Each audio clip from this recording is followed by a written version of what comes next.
Good morning students. In this video we are going to talk about East Asia. East Asia as a region is not only a geographical region but also an ethno-cultural region.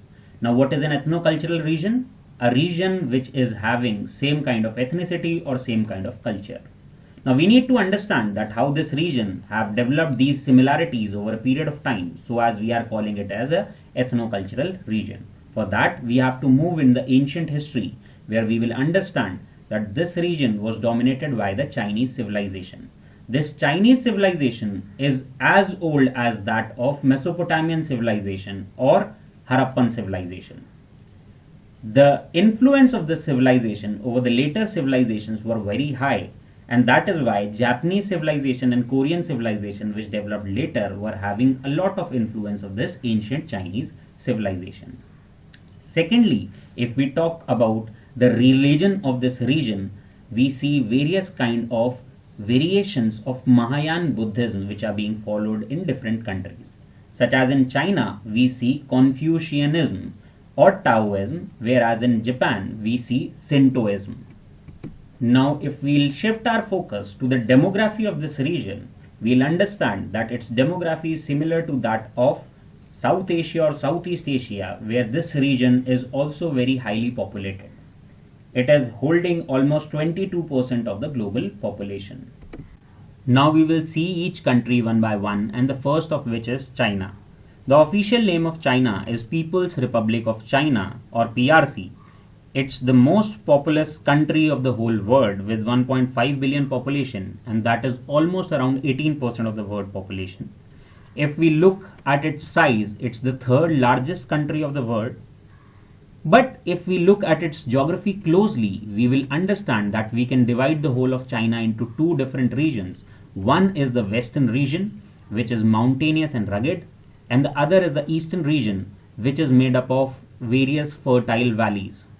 This mountainous and rugged region is difficult to live in, and that is why the population density is less in this region. Whereas on the eastern region, it is more fertile, more productive, and that is why vast population lives in this region. If we want to have a closer look at the western portion of China, we need to understand a point, and that is Pamir Knot. Pamir Knot is a knot from where various different mountain ranges emerge in all the directions. From Pamir Knot, we see Hindu Kush ranges extending into Afghanistan, Suleiman Kirthar ranges extending into Pakistan, Himalayan ranges and Karakoram ranges extending into India and Tibet, then Kunlun Shan, Tian Shan and Altai Shan ranges which are emerging in China and Mongolia. All these ranges emerge from a single point which is somewhere north to India and is known as Pamir Knot. Now moving into certain details of this region in China, we will see that between Greater Himalayas and Kunlun Shan mountains, we see a very high intermontane plateau with a height of almost 4,000 meters. This plateau is known as Plateau of Tibet. It is also considered to be the roof of the world because of its height. Now if we move further north of Kunlun Shan, we will find Taklamakan Desert. This is a very important desert of China along with the Gobi Desert, which is forming the boundary between China and Mongolia. Moving further north to it, we see this region. This region is known as Zungarin Basin, and its boundary is maintained by Altai Shan mountain. This Zungarin Basin and Taklamakan Desert is famous for a region named as Xinjiang province, whose capital is Urukmi. This Xinjiang province is known for the Uyghur Muslims that have been creating problems in China with certain amount of terrorist activities. This region, along with that of Tibet, is also known for the kind of problems China is having to get a hold of over these regions. Now once we have understood about the western rugged region, we will move towards more fertile, more productive eastern region. In the eastern region, if we start from the north, we see the border between China and Russia is formed by Amur River. South to it, we see Manchurian Plains. This Manchurian Plains is although fertile, but in a very cold environment, and that is why soya bean is grown in this region. This region is also known for various minerals such as petroleum, gold, iron and uranium. Moving south to it, we see Shandong Peninsula. This Shandong Peninsula is very famous for silk cultivation and vineyards. Now we will shift our focus to the important river valleys that are present in China. The northernmost of it is the river named as Huanghe. This river is also known as Yellow River. The name given to it is because of the reason that it cuts through the lowest plateau and gets the yellow sediment into it, which it drains into the Gulf of Chichili or the Sea of Bohai. This river is the second longest river in China, and this river is very famous for being the birthplace for the ancient Chinese civilization. But there is a problem with this river, that this river is flood prone in nature. Moving south to it, we move to the longest river of China, and that river is Yangtze River. This river starts somewhere in Tibet and ends at the East China Sea.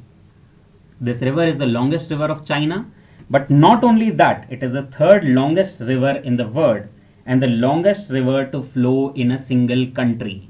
This is very important to note, that this is the longest river to flow in a single country. This river is also very famous for the Three Gorges Dam, because this dam is the largest hydroelectric power station in the whole world. Now moving further south, we see the last river, and that is Sikiang River, or it is considered to be the tributary of the Pearl River. This Pearl River is very famous for its delta, because at its delta we see two of the special administrative regions of China, that is Macau and Hong Kong.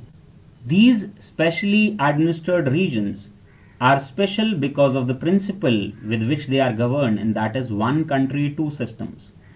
Under this principle, these regions are having separate governing and economic systems as compared to that of the mainland China. That is how these are governed indirectly and not directly by the mainland PRC government.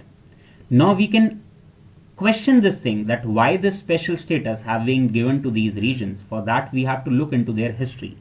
If we delve into their history, we'll understand that the region of Hong Kong, which is in the eastern Pearl River Delta, became a colony of British Empire at the end of the First Opium War in 1842, and this whole territory was returned to China in 1997 with the promise that it will be maintained separately for the next 50 years, and that is how Hong Kong will remain indirectly dependent on China till the year 2047. Similar kind of their story is there for Macau as well, which is in the Western River Delta. It was a Portuguese colony and was returned back to China in the year 1999. Once we are clear about the special powers of these regions, now we will shift our focus to a more controversial region, and that is Taiwan. Now why there is a controversy behind that, we need to look into the history of the whole of China. China in 1911 saw a great revolution in the terms that centuries old monarchy was dislodged by a nationalistic government that was under the leadership of Kuomintang party. But this nationalist government was not able to rule China properly for the next 40 years, and that is why in 1948 we see a communist revolution against them. This nationalist government was hunted and they had to find shelter in Taiwan. Once they reached Taiwan, they declared Taiwan officially as a Republic of China. And that is how there was always a fight of legitimacy between Taiwan, which is called Republic of China, and the mainland China, which was communist in nature, and its official name is People's Republic of China.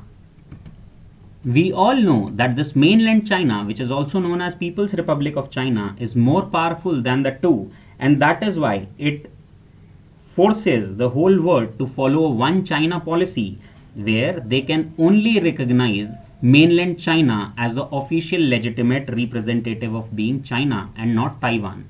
That is why even UN is not considering Taiwan as a country or as its member. Moving to the next country, and that is Japan. Japan, as we can see from the map, is a group of islands, and hence it is an archipelago. The historical name of Japan is Nihon, which means sun origin or originated from the sun, and it is sometimes also referred to as land of rising sun. If we look at the northernmost limit of Japan, then it is formed by La Prazo Strait, which separated from the Sakhalin Islands of Russia. And in the south, we see Korean Strait separated from the peninsula of Korea. Now if we talk about the geographical condition of this region, then it lies at the tri-junction of the plate boundary interaction, in which Eurasian plate is moving from the western side, Pacific plate is moving from the eastern side, and Philippines plate is moving from the southern side, thus forming Japan in the form of a volcanic arc. The evidence of being a volcanic arc can be seen in the form that 2/3 of the area of Japan is mountainous and rugged in nature and marked by frequent seismic and volcanic activities. And moreover, there is only 1/8 part of this whole island group which is suitable for agriculture and is fertile. Looking at its map, we can clearly see that these islands are spread over a very long distance, and hence disputes are bound to happen, as we can see in the nature of Kuril Islands, which is disputed territory between Japan and Russia. And in the south, we can also see a disputed territory in the form of Senkaku or Diaoyu Islands, which is a disputed territory between Japan and China. Now if we have a closer look at these islands of Japan, the important islands are Hokkaido, Honshu, Kyushu and Rikoku. So if we talk about Hokkaido, Hokkaido is very important for its scenic beauty and tourism. It is separated from Honshu by Tsugaru Strait. Now if we talk about Honshu, Honshu is very important island of Japan because of its industrial development. We see near Tokyo there is Kwanto Plain, which is very famous for steel industry. And remember that Tokyo is the most populous city of the whole world. Then we see near Nagoya there is Nagoya Plain, which is famous for automobile industry. And then the third industrial area, which includes Kyoto, Kobe and Osaka, is known as Kinki Plain. Now the next island is Kyushu Island, which is having the regions of Hiroshima and Nagasaki. And the last we see is the group of islands named as Ryukyu Islands. If we talk about the economy of this country, it is world's third largest economy in terms of nominal GDP and fourth largest economy in terms of PPP. Now we will shift our focus to a very important region in East Asia, and that is the Korean Peninsula. This region is important because of the contemporary events which are taking place because of North Korea. North Korea is officially called as DPRK or Democratic Republic of Korea. Its capital is Pyongyang. And if we talk about South Korea, it is officially known as Republic of Korea and its capital is Seoul. We need to understand that when this division among the Korean Peninsula took place. For that we have to move back in the history to the year 1945 when Japan surrendered to the Allied powers. The northern region of this peninsula came under the influence of Russia, whereas southern region came under the influence of USA, and they arbitrarily divide this peninsula along the 38th parallel. But this division created more tensions among the north and the south, which led to a war, Korean War in 1950. This war was a very bloody war and it ended in a stalemate in 1953. Technically speaking, this war never ended because it never formalized into a peace treaty and only an armistice agreement was signed between the two parties. This armistice agreement led to the creation of DMZ or Demilitarized Zone. This is a 250-kilometer long line with a 2-kilometer buffer on both the sides, which is basically acting as a division between these countries today. And it was in news recently when the US president visited to this region, and a region which is called Joint Security Area in this Panmunjom of DMZ. Now we will shift our focus to the last country of this region, and that is the country of Mongolia. Looking at its map, we can clearly understand that it is a landlocked country. It is sandwiched between two large countries, and that is China from the south and Russia from the north. This is the most sparsely populated sovereign state in the world, and it is the second largest landlocked country after Kazakhstan. Its capital is Ulaanbaatar, and we also need to remember that India recently is trying to create a refinery in the Dornogovi province of Mongolia. Well, that's it for all the news about East Asia. If you like the video, please share it with your friends and subscribe the channel. Thank you.